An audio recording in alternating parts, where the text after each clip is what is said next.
नमस्कार दोस्तों। भाजपा के वरिष्ठ नेता राजीव चंद्रशेखर ने कांग्रेस पार्टी पर तीखा हमला बोलते हुए कहा कि कांग्रेस का ये एक पुराना इतिहास रहा है कि जब भी देश किसी जश्न का माहौल में होता है या फिर किसी बड़ी चुनौती का सामना कर रहा होता है, तब वो सबसे पहले कूद कर उस स्थिति का राजनीतिकरण करने की कोशिश करती है।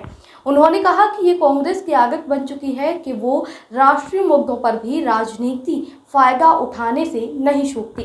राजीव चंद्रशेखर ने 26/11 मुंबई आतंकी हमले का उदाहरण देते हुए ये कहा कि भारत के लोग आज भी वो समय नहीं भूले हैं जब देश पर आतंकियों ने हमला किया था और कई निर्दोष नागरिकों और सुरक्षाकर्मियों ने अपनी जान गंवाई थी। उस समय कांग्रेस ने इस हमले को आतंकवाद की घटना के बजाय आरएसएस द्वारा रची गई साजिश करार देने की कोशिश की थी।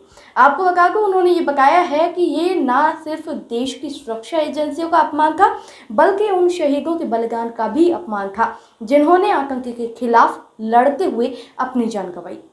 राजीव चंद्रशेखर ने कांग्रेस की नीयत पर सवाल उठाते हुए ये कहा है कि कांग्रेस हमेशा ऐसे संवेदनशील मौकों पर राष्ट्र की एकता और अखंडता को नुकसान पहुंचाने वाले बयान देती है। उन्होंने कहा कि प्रधानमंत्री नरेंद्र मोदी के नेतृत्व में भारत ने आतंकवाद के खिलाफ जीरो टॉलरेंस की नीति अपनाई है और सेना को पूरी तरह छूट दी है कि वो देश की सुरक्षा के लिए किसी भी हद तक जाकर कार्रवाई कर सके। Congress party has a long history of whenever the country is celebrating or the country has as a challenge, the Congress party will be the first one to dive in to try and do politics. The people of India have not forgotten what happened during 26/11 terror attack in Mumbai, what the Congress party said.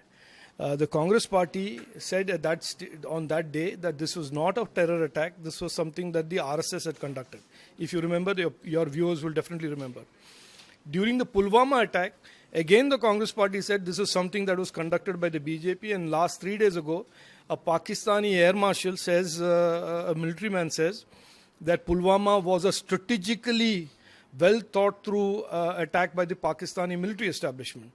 So, look, I am no longer surprised by how low the Congress party will go to try and distract the attention of the country from a celebration.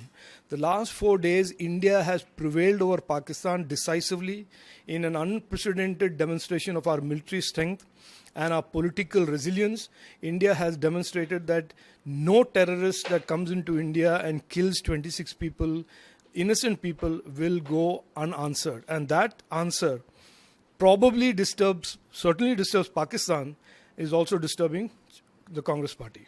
Bhajpa नेता ने साफ कहा कि मोदी सरकार और पूरा देश की सेना के साथ मजबूती के साथ खड़ा है और जो भी आतंकवाद या देश विरोधी ताकतों का समर्थन देता है उसे जनता कभी माफ नहीं करेगी। उन्होंने कांग्रेस से अपील की कि वो राष्ट्र हितों के मामलों में सस्ती राजनीति ना करे और देश की सुरक्षा के मुद्दों पर एकजुटता दिखाए। दोस्तों, आपकी राय हमें कमेंट में जरूर बताएं।